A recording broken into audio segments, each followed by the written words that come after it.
street stock, A-mods, and super mini late models. That's a slew of classes running at Showtime Speedway May the 3rd with sprint cars headlining that one. Then on up the center of the state, Ocala Speedway. Next scheduled event there, May the 10th. Going to be the Villages Motor Club and Ladies Night. Open wheel modified, street stocks, factory stocks, mod light, 4.6 Fords, right there at Ocala Speedway, May the 10th. Then over to the East Coast, part of the way down the state, right near that Daytona, Florida area. Volusia Speedway Park, next scheduled event there is going to be May the 17th. Going to be the 3/4 modified, third car UMP modified, factory stocks, and headlining that one's going to be Top Gun Sprint. So sprint cars and modifieds, May the 17th, Volusia Speedway Park. Now we're going to roll right into our guest interview of the show. I want to welcome Legends driver Evan Bookmiller live with me here on the Quicktime Racing Radio Hotline. How you doing tonight, Evan? Hey, how's it going? Hey, man, it's going good. We tell these people each week we can talk racing 24/7. I'm sure it's the same in your household. Oh yeah, my life revolves around racing, and that's what I like to do, and that's all I've ever known. There you go. So now, so we know a little bit more about you. Where are you from? How old are you? What got you into this whole racing deal? We know Dad's a racer, obviously, probably family, but how's that work for you? Yeah, I'm from Riverview, Florida, and I'm 15. I'll be 16 in September, and my dad, he's been racing for a long time, and mostly my dad's side of the family, and I've just been around Dad doing it, and I naturally picked that up and been doing it since. Okay, so what did you actually get your start in, and what age did you start racing? I started out in go-karts whenever I was 7, and just started making laps, and from dirt go-karts to asphalt, and then picked up in Legends cars about 5 years ago. Okay, so now the go-kart deal and all that, you did that for a while. What was the major differences when you went from a go-kart to the legend cars? I mean, everything. You went from a go-kart to a full-body race car, and just everything's different, from the way they drive to how much horsepower they got. Just everything's completely different, and I can take many things that I learned in go-karts and move forward with it in legend cars, but mainly it's a whole different ball game, and that's just like that with any other car. You got to learn new things and just get better as you keep practicing. Gotcha, gotcha. So now, when you did the Legends deal, how long did it take you to catch on and get that first win? Was it right off the bat you were successful? Did it take a little bit to get used to? What happened there? No, I got my first win in 2023, and I started in late 2020, and it was definitely a hard fight. We started off in a decent car. I went against a lot of good guys when we still had a big Legends car series down here with 20, 22 cars each week, and it was definitely a hard start for me, and just kind of kept getting better and better, and then finally got a win, then finally got another one, started clicking them off, and just got to keep getting in that rhythm. So now, as far as the racing goes, Dad obviously the racer. You've been around it your whole life, that kind of thing. Has he been your main source of like taking you under the wing and showing you how to do things, or have you had some other people along the way that's kind of directed you a little on the racing side? Oh, absolutely. I mean, Dad's been there since the start, and I wouldn't be where I am without him. I've learned everything from him, from how to work on them, from how to drive them, and everything in between. But not including him, that's helped me get here. Just everybody who else who's gave me advice or let me help on their car or whatnot throughout the years, and just like my sponsors, Atlas Chiropractic, Central Eagles Construction, just everybody who helps us on this car, and just keep moving on. No doubt, no doubt. So now you clicked off some wins. You mentioned that 2023. Now the last few years seem to be pretty successful in this thing. Have you just got into a really good rhythm at learning this thing, and you're ready to just stay here, or are you going to move classes? What's the plan there? Yeah, I owe it mainly to the car.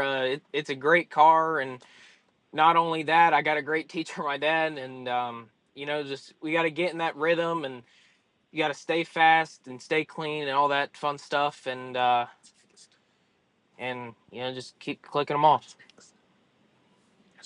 So is there any plans on maybe doing something different one day, or do you want to stay with the Legends for now? Hopefully May 10th here coming up, I'll be able to run my dad's modified at Showtime. Hopefully that's going to be the first race, and we got a couple things in the works for this year, and hopefully it all plans out. But I just can't wait to get back in the modified. That's going to be really cool for sure. So now, as far as racing goes, this could be local racing. This could be on a national level. Obviously, Dad's going to be your racing hero, but next to Dad, who would be your next racing hero and why? I mean, I look up to anybody who's above me, just what I can learn and what I can gain from experience, whether that's people with the Trans Am team I work for, NASCAR drivers, or even any local guys who I can learn from and get better at.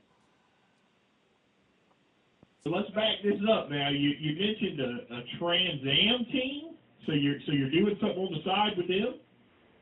Yep, it's a Trans Am road racing team. Me and my dad work for them, and it's a great series, great cars. We work on TA2 cars with Scott Legacy Racing, M1 race cars, and it's just a whole lot of fun being able to travel the country and work on these cool cars and experience a whole nother side of not just oval and dirt racing, but that road racing side as well. Very cool, very cool. So if you're just tuning in, you're listening to Quicktime Racing Radio. I'm your host, Billy Howard, talking with racer Evan Bookmiller, live here on the Quicktime Racing Radio hotline, talking a little bit about his racing and the legend, and back starting in go-karts and being a family affair with his dad and that kind of thing, looking at what the future's going to be and such. So now, as far as like these wins go, what would you say would be your biggest win right now to date? Uh, that first one's always definitely up there. I actually got my first win in the Dirt Legend car at Marion County, and then my first asphalt win came a couple months later at Arbondale Speedway, and that one was really special just because it was my first asphalt win, and that's what I grown up doing. But no doubt, the Winter Showdown win back in 2024, that was definitely a cool one to win. So now you mentioned this dirt thing. I had the gentleman that was running that Dirt Legends type series on about probably a month and a half ago, something like that. Now, when you took that thing to the dirt, did you feel like maybe you had an advantage, a disadvantage? What do you think about the dirt? I think coming from asphalt and running asphalt a lot, and I'm not really sure how much dirt go-karts helped me a lot there, but no, it was just completely different on that small of a track, especially at Marion County. I think it was definitely a cool experience whenever we could run the dirt, and you know, just just the different tracks I got to experience throughout Florida, such as North Florida and East Bay Raceway, which was no doubt one of my favorite places just because I've grown up there and lived so close to there. No doubt. I remember the deal at East Bay. The first night you guys ran them there, I had the opportunity to announce that night with Larry there, and I thought it was pretty cool to see them things out at East Bay. And like you said, with what the legendary status of that place means, to be able to take laps there, it's got to really mean a lot to somebody for sure. So now, do you have any plans on running? I know they got some of that dirt stuff scheduled between Hendry and North Florida and that kind of thing. Do you have any plans on doing that, or are you just going to stay solely with the asphalt? No, I think we don't really have a dirt car right now, but I'm definitely open to opportunities. It'd be awesome to go back and run that dirt stuff, and it was so much fun. And just like you said, it means a lot to run at East Bay, and that really didn't mean a lot to me just to be able to run there. And Dad actually ran the first race because I was too young, but the two after that, I got to run, and that was just really special to me. There you go, no doubt. So now, you mentioned the age, 15. Automatically brings the question of, what are you doing for school? Is it public school, home school? What do you got going on there? Oh yeah, I'm still going to just regular old public school, and come home and either support my sister at her travel ball softball or go home and work on the modified or legend car, and that's just about it. I got you. You're probably ready to be done with that. Now, with the schooling deal, are you looking at something with motorsports after school, like some of the other guys I've had on, or you have any plans, or what's the deal there? Yeah, I would definitely love to do something, obviously in racing and preferably a driver, but I'm just open to anything and willing to take any opportunities I can get and just move forward in racing and try and better myself as a driver and being able to work on the cars. But now we have some racers believe in these things, some racers don't. But I always ask the question: do you have any racing superstitions? Obviously, it's not anything to do with green for sure, because you guys got green on all your stuff. But any peanuts or anything like that? No, I can't really say that I do. No, definitely green cannot be one. I will always have green on my race cars as much as I can. And no, I kind of just keep on and hope for the best and try and come out with the best result we can. So now, have you had the opportunity yet to run any with Dad on the same track? We've ran on the same nights. Like I've ran my legend car and he's run his modified. And Dad actually ran the legend car one time down in Citrus County, and he was just out there just adding for car count and having a good time, and that it was definitely fun. And I'd like to do it again, and hopefully maybe in a modified one time. Yeah, I was just wondering about that, because sometimes you get that father-son type thing. I knew when I had the opportunity to race against my dad, I was like, if I got to finish next to last, as long as he was last, I was good. I got to make sure I beat him. So, I mean, that's got to be something in the background there, right? Exactly. That would be that would be really cool if I can get to run against him, especially in a modified, and just be able to learn more and observe what I can. So now, have you been able to take any practice laps yet in the modified? Have you already tried it out once or twice, or this be the very first time? No, we went to practice one time and hopefully looking to go a couple more before this race. But no, I'm just really looking forward to being able to go there and get in the car and just it means a lot because Dad's been running modifieds forever, and that's what I've grown up watching. It's what I love, modified racing, and it's just gonna be really awesome to get to do it. So now, when you did the modified, same question about the go kart to the legend. When you went from the legend to the modified, was there a huge difference in the way the car drove or reacted? I know they're a little bigger, a little different, you know. It was a lot more different from the go kart to legend car, from legend car to the modified, because the modified has power steering. That was definitely one of the hardest things to learn. Was like I was out there scuffing around and that thing turned really good, and that was definitely one of the hardest things to learn, and just knowing where to brake and how much more horsepower it has, and just kind of feeling it out and taking what I can from legend car and what I've learned from that track to the modified, and just try and get better each lap. Funny how you mentioned that with the power steering thing, because I can remember when I went from a dirt, I've always ran dirt stuff, but went from a dirt Outlaw 4 to a limited late model. And of course, V8 from a four cylinder is a big thing already, but the biggest thing was the steering. It's like I couldn't feel the front tires. It's like I didn't know where the front tires were, because I was used to the Outlaw 4 with no power steering versus something with power steering. It's so easy to oversteer the car when you first get back into that type of stuff. Yeah, absolutely. Like I remember getting in that thing and I made a couple laps, came in, and I told Dad, I was like, man, this thing turns really well. That was just a lot different from legend car, and still trying to figure that part out. So now, as a racer, we have these times.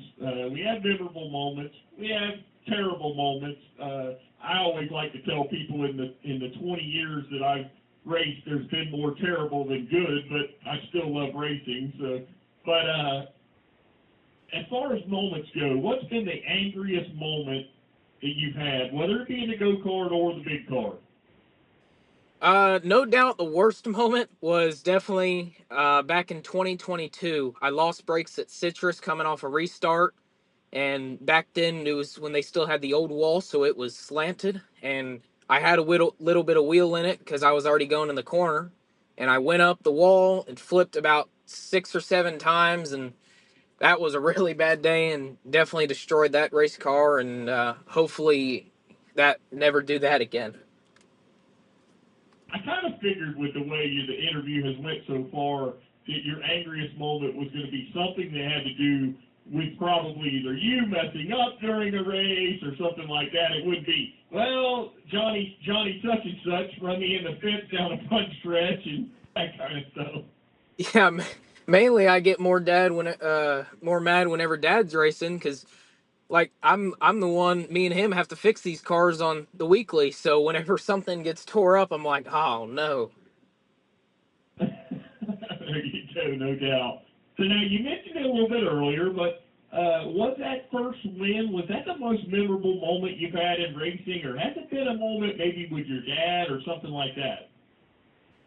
That's definitely up there on the top of the list. I don't really have an exact moment just because there's so many good moments, so many highs and lows. But definitely another one that sticks out was whenever Dad took his modified up to Bristol. That was just an awesome experience getting to see him run Bristol and just being able to be there and work on the car and see what a awesome place Bristol is. And just through the highs and lows, you can't ever really pick the best moment. So far as the number goes, your number's different than his. So what's up with the number thing? Is there something behind that, or how's that work? Well, I started off as a number 03 in the go-karts, and then I believe around 2018-19 I changed it to number 4. It's the same day as my birthday. It's one more than his number, and that's just about it. And I still think Dad's number is pretty cool. There you go, no doubt. So now, if you could drive any car at any racetrack, no matter what the money was or what the class was, no limitation, what would be the dream track and what would be it racing in? Definitely a super late models up there. Maybe at Berlin. I think that would be a really cool racetrack. Or maybe another one would be with the Trans Am series that I work for, the TA2 car at Watkins Glen. I think that one would be really cool. And, just getting to experience any different racetrack I can would be fun.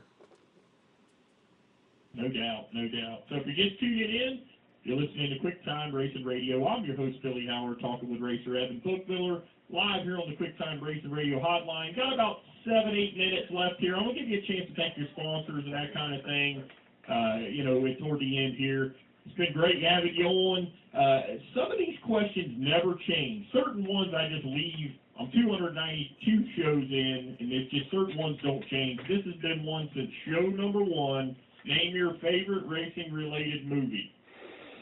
Oh, that one definitely has to be Days of Thunder. I could watch that one all day on repeat. Days of Thunder is definitely my favorite racing movie.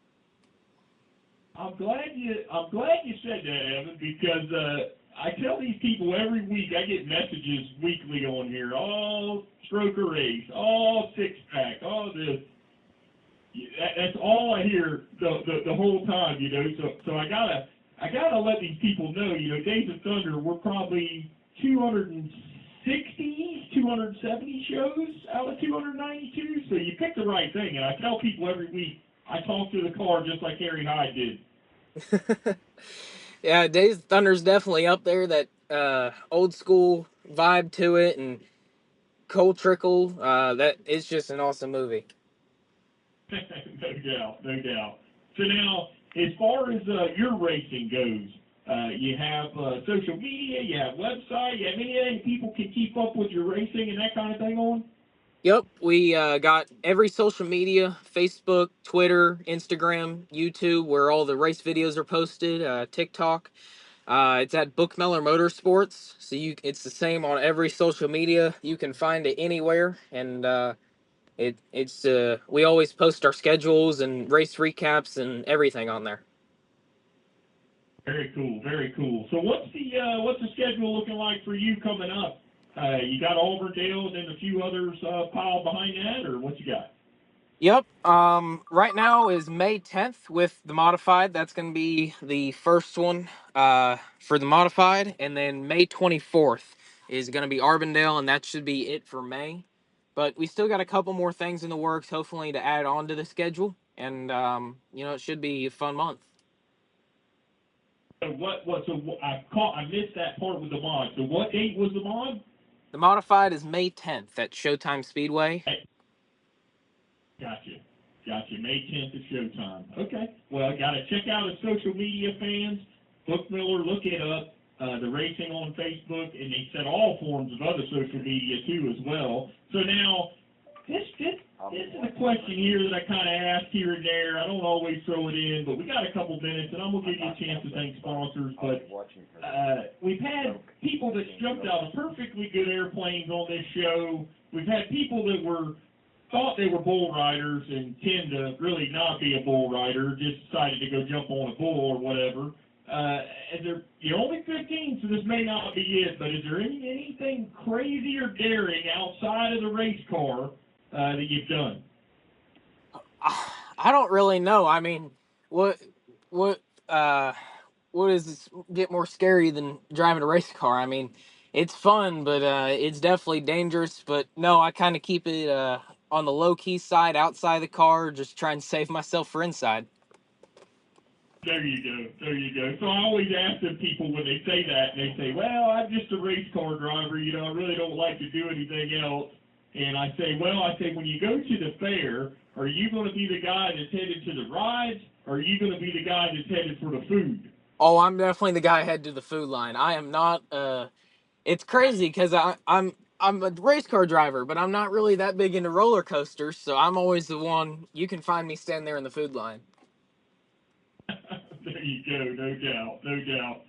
So now, the deal with the Legend deal, are you running for points with that at Auburndale? And is that series type deal that you're running, or what's going on there? We're kind of just making races as we can, between my sister's softball schedule and me going out of town with Trans Am. Just trying to hit the races we can and try and make the best of the opportunities that come along and the races we can get to, and just try and keep on, and move on to each race. Gotcha. So now, as far as racing goes in general, we know there's a lot of different things, a lot of different factors, money and time and everything else. What would you say is the most challenging thing about racing in general, and why? It depends on what aspect you look at it in, whether that's from working on the cars to driving, finding how far you can push it without wrecking it, or and still being just fast enough. And just learning racecraft is definitely one of the hardest things. Just being able to be good and consistent lap after lap, especially with these late model guys and modified guys and all kinds of different racing. You have to be very consistent to be fast. And just like with the sportsmen's now, you look at times, and from first to 15th is only 2/10 apart, and that's just unbelievable when it all comes down to consistency. Evan, I tell you what, man, it's been a pleasure having you on. You sound really, really good to be 15 and to be able to hold an interview up like this, and it's been a great time having you on the show. I want you to thank your sponsors and people that help you out, and then I'm going to let you get going here. Yeah, I just got a couple small sponsors. Atlas Chiropractic, who I actually just left today. It's a great chiropractor place. They definitely get you fixed up nice. Central Eagle Construction, family-owned construction company, great company. And Rick's Hauling Tractor Services, they help us out.